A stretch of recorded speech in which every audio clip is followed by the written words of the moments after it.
अस्सलाम वालेकुम।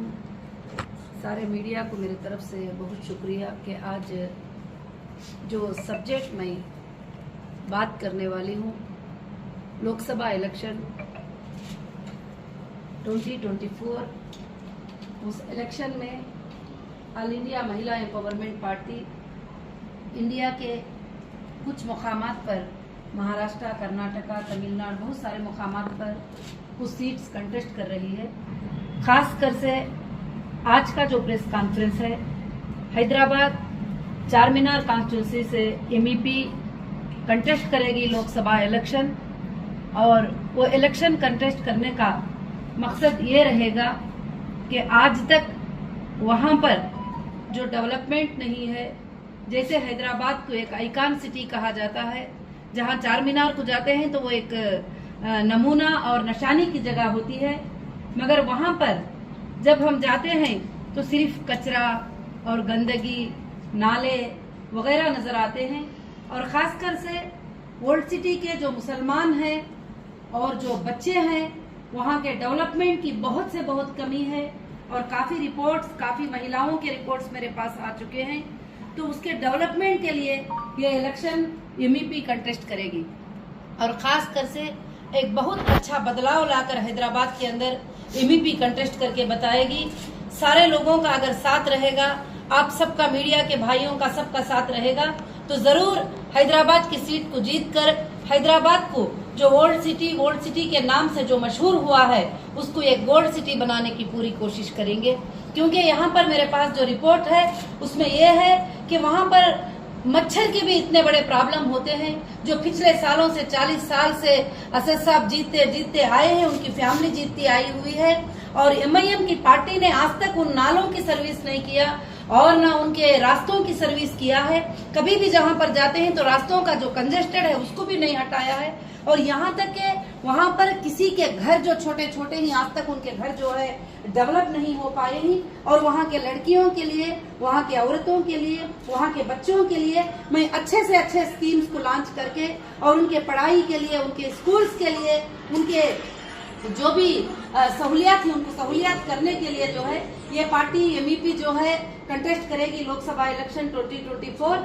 और खासकर से मैं यही बात बताती हूँ कि बहुत सारे लोग जुल्मों के अंदर दबे हुए हैं। वहाँ का जो ये होता है कि खाली सिर्फ जुल्म होता है। जब भी वहाँ पर इलेक्शन होता है, चाहे कांग्रेस इलेक्शन करे, चाहे कोई और पार्टी इलेक्शन करे, वो कैंडिडेट ना वहाँ पर जा पाता है, ना वहाँ पर पैदल सफर करके किसी को वोट के बारे में बुला पाता है, ना बता पाता है। तो जुल्म की राजनीति नहीं चलेगी, और जुल्म की राजनीति को बंद करना बहुत जरूरी है। लोगों को आजादी के साथ वोट देकर, लोग जो है आजादी के साथ जिसको चाहे वो अपना नेता सेलेक्ट कर सकते हैं, वो जिसको चाहे अपना नेता बना सकते हैं। अगर वो इस तरह से बनाएंगे जिसको चाहे अपने नेता, तो कई लोगों के इंटरव्यूज लेने के बाद 10 लोगों का अगर लेते हैं तो 5 लोग कहते हैं कि हमें बिल्कुल यहाँ की हुकूमत पसंद नहीं है, मगर हम मजबूर हैं, हम मोहताज हैं। अगर हम कहीं दूसरी जगह वोट डालने का सोचते भी हैं तो हमारे घरों पे गुंडे आ जाते हैं, बच्चों को उठा के लेके जाने के लिए, हमारे घरों पे मारने के लिए आ जाते हैं। आप कई वीडियोस जो है यूट्यूब में देख सकते हैं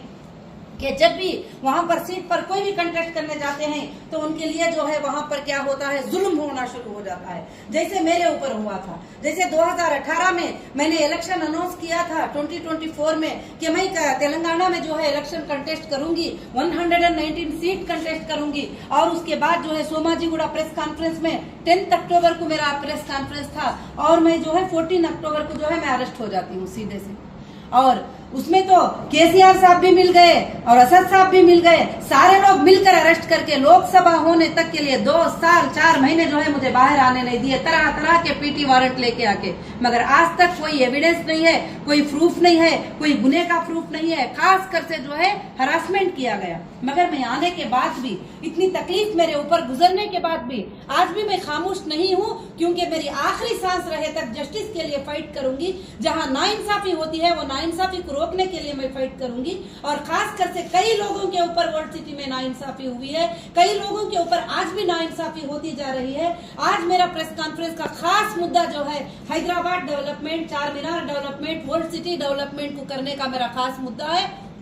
अगर मुझे लोगों ने साथ दिया, अगर दिया तो मैं 5 साल के बाद उनको जरूर से जरूर पूरे के पूरा जो है डेवलपमेंट करके मैं जरूर से जरूर बताऊंगी इंशाल्लाह। और खासकर से मस्जिदों की डेवलपमेंट, वहाँ के उलमा की डेवलपमेंट, मौजनों की डेवलपमेंट, सारे के सारा मुझे करने के लिए आता है। यहाँ तक कि कई मस्जिद के उलमा मुझे मुलाकात करे ही, मुझे बात करे ही, वो कहते मस्जिदों में पानी की सहूलत नहीं है। चलो घरों में तो अलग बात है, मस्जिदों में पानी की सहूलत नहीं है, गलियों में पानी की सहूलत नहीं है, स्कूल्स में पानी की सहूलत नहीं है। जब एक बार जीत जाते हैं तो कहते हैं कि असद साहब के पास तो कोई मुलाकात को जा ही नहीं सकते और ना उनको बात कर सकते। उनको कौन मुलाकात कर सकते हैं? उन्होंने जिनको चाहते हैं वो मुलाकात करते हैं, जो टपोरी टाइप के वीडियोस जो है वायरल करते हैं, तो वैसे लोग मुलाकात कर सकते हैं। जो जरूरतमंद है वो मुलाकात नहीं कर सकते।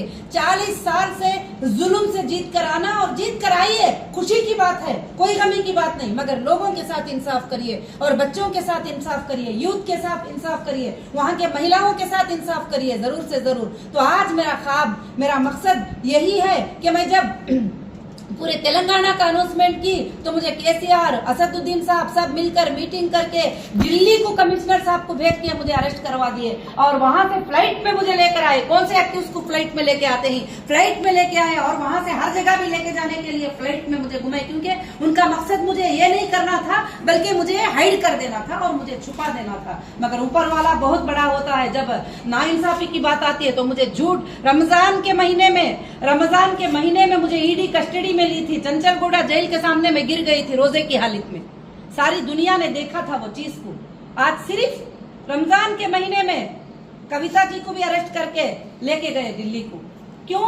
कि कभी भी राजनीति, ये सीट जो है ना किसी की भी नहीं होती, ये कोई भी हार सकते हैं, कोई भी जीत सकते हैं। मेरा आज ये कहने का मकसद ये है कि लोगों के साथ इंसाफ करिए और कभी भी इंसाफ के लिए नहीं डरना है और इंसाफ के लिए जुबान उठाना बहुत जरूरी है। और खासकर से मेरा मकसद है कि असद साहब को हटाकर वर्ल्ड सिटी को जो है गोल्ड सिटी बनाना है और वहाँ के हर यूथ को जो है कि डेवलपमेंट में लाना है, हर महिला को वहाँ के राइट्स देना है। और वहाँ पर जो है मुझे कल से कई व्हाट्सएप आ रहे थे, कई चीजें आ रहे थे कि वहां पर आकर तो देखो, वहां पर तो फिर कर तो देखो, वहां पर तो आप बता कर तो देखो।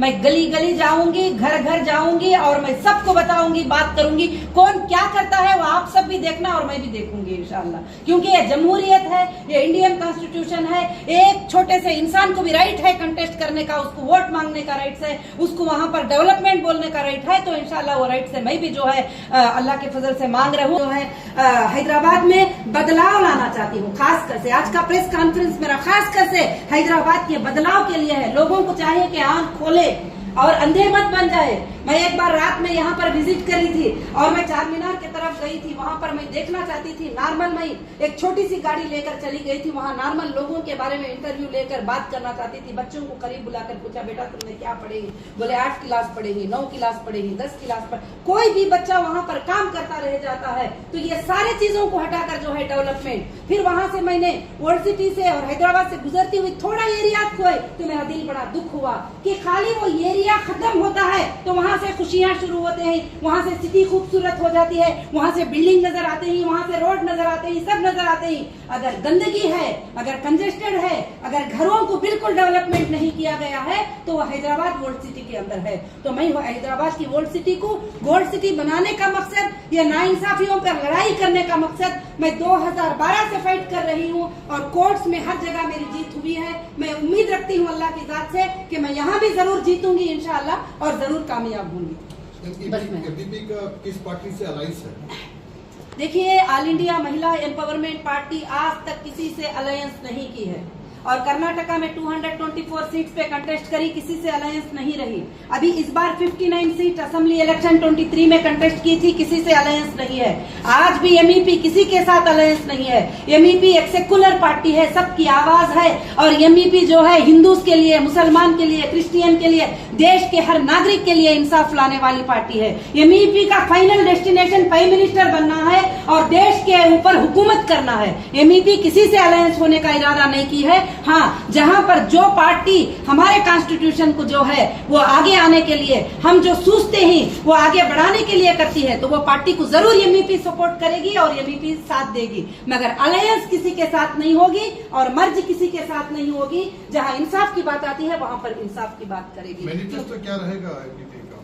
एमईपी का मैनिफेस्टो ये है कि एमपी के मैनिफेस्टो में जो हमारे जवान लड़कियां हैं जो स्कूल को जाने वाले हैं उनको इलेक्ट्रिक बाइक्स देने का, और जो भी अगर मुझे हैदराबाद की सिटी से अगर जिता देंगे तो जितने एरिया में हम जीत जाएंगे उतने एरिया को गैस सिलेंडर जो है उनको 300 के ऊपर गैस सिलेंडर देने का वादा, और खासकर से इलेक्ट्रिसिटी बिल जो है उनके जो है इतने यूनिट्स पर एक मिनिमम मैक्सिमम यूनिट्स के ऊपर उनके इलेक्ट्रिसिटी बिल फ्री करने का वादा। और 5 साल के बाद आप देखेंगे कि 5 साल के बाद जो है वो सिटी ही नजर नहीं आएगा, वो सिंगापुर नजर आएगा और इटली नजर आएगा। उस तरह से बनाने का मेरा ख्वाब है, बाकी कुछ नहीं।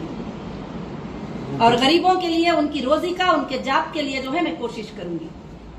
पुराना गवर्नमेंट में आपको बहुत हैरेसमेंट हुआ बोल रहे हैं ना जी। पुराना अब नया सरकार फॉर्म हुआ ना मैडम, अब जी। कैसा है आपका ऊपर कुछ हैरेसमेंट, कुछ केस वैसा बनाने की कोशिश कर रहे कोई तो भी आपका ऊपर? देखिए, पुराने गवर्नमेंट में करके बोले तो वो हरासमेंट तो आप सब देखे ही, 3 साल किस तरह का हरासमेंट हुआ था और नाहक से सताया गया, इल्जाम लगाया गया। और ओवैसी साहब की पार्टी वाले खड़कर जो है उनके एमपीज जो है पार्लियामेंट में खड़ के बोल रहे हैं इतना बड़ा स्कैम है, उतना बड़ा स्कैम है। कोई स्कैम नहीं, उनके ऊपर 100 करोड़ अभी प्रूफ हुआ है। वो 100 करोड़ आएंगे ना तो गरीब पूरे अच्छे हो जाएंगे ओल्ड सिटी के इंशाल्लाह। तो जो है खास कर से तो पुरानी गवर्नमेंट से अभी नई गवर्नमेंट तो अभी आई है, अभी कुछ तो सताने की बात वगैरह की बात कुछ भी मुझे नहीं मालूम। अभी पता नहीं कि ये हुकूमत है या सरकारें हैं, जब जिससे उनको नुकसान का सबब आता है तो कब कौन बदल जाता है नहीं मालूम होता है। मगर हम जस्टिस के लिए फाइट करना नहीं छोड़ेंगे। हम किसी गवर्नमेंट पे नहीं चल रहे हैं, हम इंडियन कॉन्स्टिट्यूशन पे चल रहे हैं, जस्टिस फॉर ह्यूमैनिटी के लिए चल रहे हैं। जो अच्छे के लिए रहे अच्छे, मगर हमारी सोच है कि हिंदुस्तान में सबसे बड़ा इंडिया का कानून है। कोई पॉलिटिकल बड़ा नहीं है, कोई लीडर बड़ा नहीं है, कोई चीफ मिनिस्टर बड़ा नहीं है, कोई प्राइम मिनिस्टर बड़ा नहीं है। सबसे बड़ा इंडिया का कानून है और वो कानून हमें जरूर जिताएगा, कानून में हमें जरूर इंसाफ मिलेगी।